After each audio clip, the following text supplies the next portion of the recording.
All right, so this problem is called interval list intersection. So essentially we're given two lists of intervals. So each interval is just a tuple with a start and end time, and we're guaranteed that the end time is strictly larger than the start time.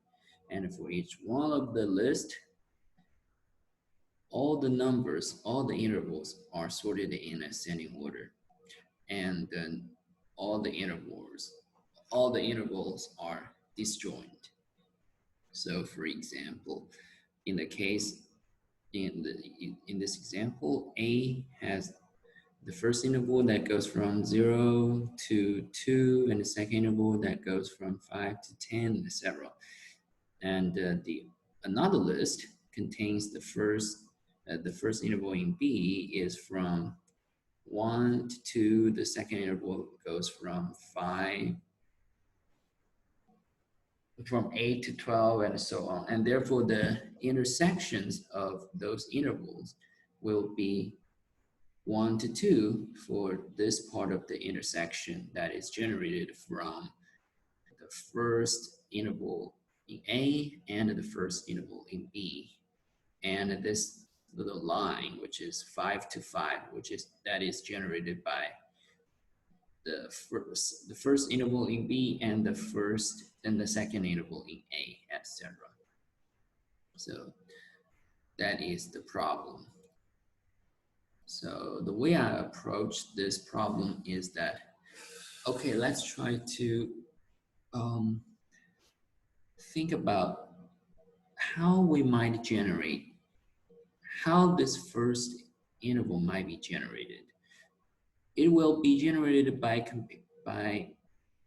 the first interval in A and the first interval in B.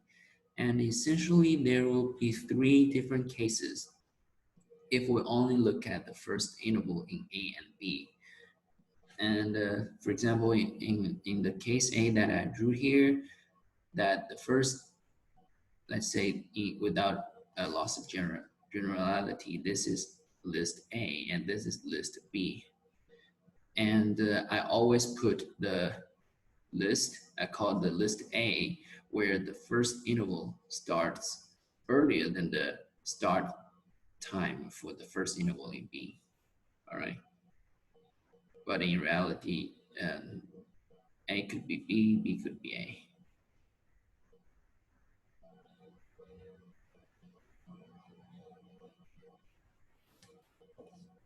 Okay, then in the first case where they really don't generate any intervals because the start time in B is larger than the end time of the first interval in A. So there's no overlapping, there's no intersection. So in this case, we can safely sort of discard the first interval in A.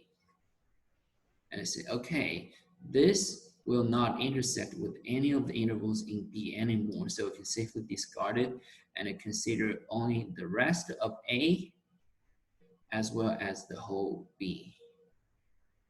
So immediately you can see that is a recursive call. We can call this function recursively on this part of the problem. Okay, and for the second case where they overlap in the middle here. So in this case, we know that this part from here to here, formally from the start of the first interval in B to the end of the first interval in A, this will be one of the intersections that will be generated. And after that, we can safely discard this interval again and call this function recursively on the subproblem where A contains only the rest of the intervals as well as the whole B, because we know that no all the intervals in B will intersect this interval in A. So we're just going to return this part plus a recursive call to the function where a is 1 to the end and b. So in this case, it will be if a b. There's nothing prepended to the result because the first interval in A does not generate any intersections. And in the last case, where like B is completely embedded in the first interval in A, then we can say, okay, this is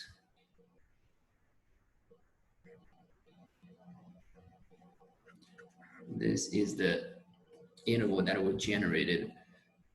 And now things have changed a little bit because now we need to discard this interval.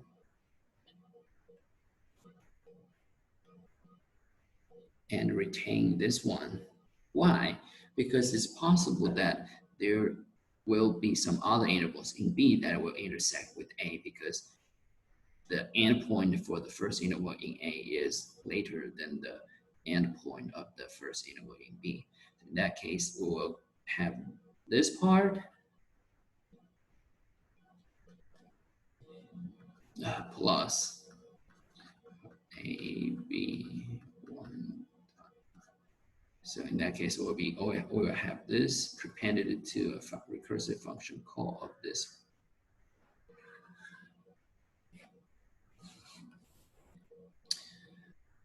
All right, but as you can see that this is sort of very tedious way to analyze the problem, and there will be 3 different cases. You have to make sure that A is such that the start time for the first interval is earlier than the start time of the first interval of B. Another way sort of to summarize this property that we just discovered is that, okay, we are going to look at the first interval in each one of the list, and then we're going to find the one with the smaller endpoint. So in this case, it'll be this part, it will be this interval because it has a smaller end point. For this one, yes. For this one, you see, yes. And we're going to say, okay, we're going to sort of generate the intersection by looking at the first interval in both of them, in both of the list, and discard the interval with the smaller endpoint. So that very naturally you can see that we can convert this recursive solution to an iterative solution where we have 2 indices, let's say I and J, that points to the current, that points to the next intervals in list A and B that will be sort of used to generate the next intersection, and they are initialized both to 0. And in this case, I will be 0, B will be 0, and after this generation of intersection, which is an empty list, we'll discard this one by effectively adding 1 to I, but keep J unchanged.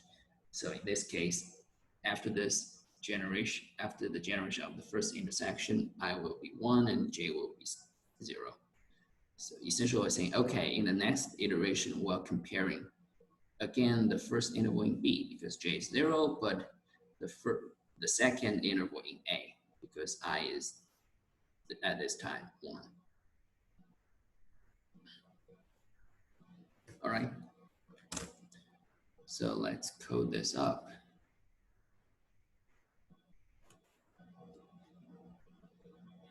So we can see, okay, this is the result that we're going to store. And I is equal to J is equal to 0. So we're going to repeatedly do that process that's just described. which I call it the merge and discard. So while I is less than the length of A and the J is less than the length of B, merge AI and BJ, which happen to be sort of the first interval in the remaining of the two lists that we need to consider.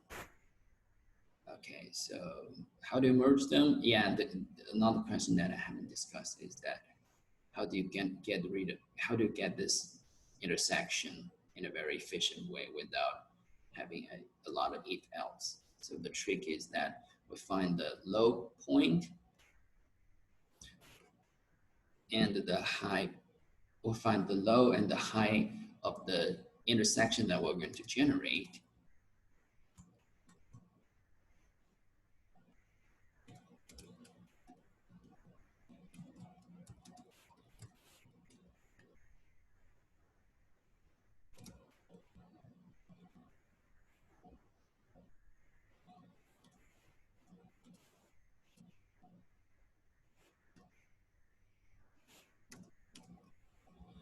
Okay, and if this intersection is going to be non-empty, then we know that low has to be less than or equal to high. Because again, we see low is equal to the max of the, is equal to the larger of the start date, is equal to the larger, see those, see here and here, it's going to be the larger of the start date. And the end of the intersection will be the smaller of the end date.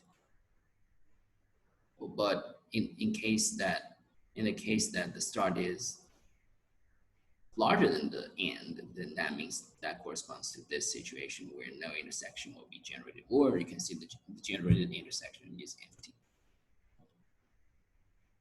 So we have found an intersection, then we just need to append it to the result. Okay, now we're gonna discard the interval AI or BJ with smaller endpoint. So if AI1 is less than equal to BJ1, that means AI should be discarded by effective increment I by 1.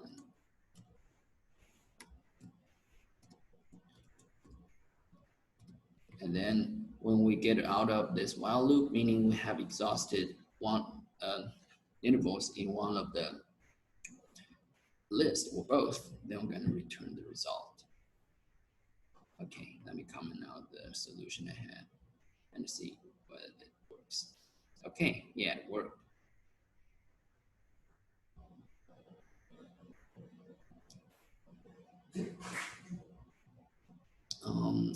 A quick time and space analysis.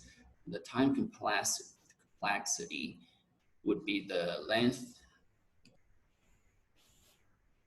m plus n, where m is the length of A and n is the length of B, because you can imagine that in the worst case, you discard one at a time, and you have to traverse all the intervals in both A and B before you can finish this while loop. And for the space complexity, it's again it will be O n plus n. Why? Because essentially, in the worst case,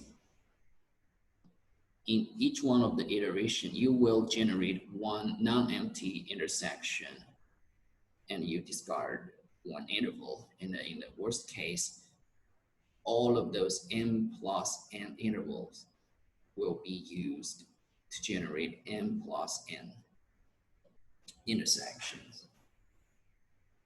Okay, that's it.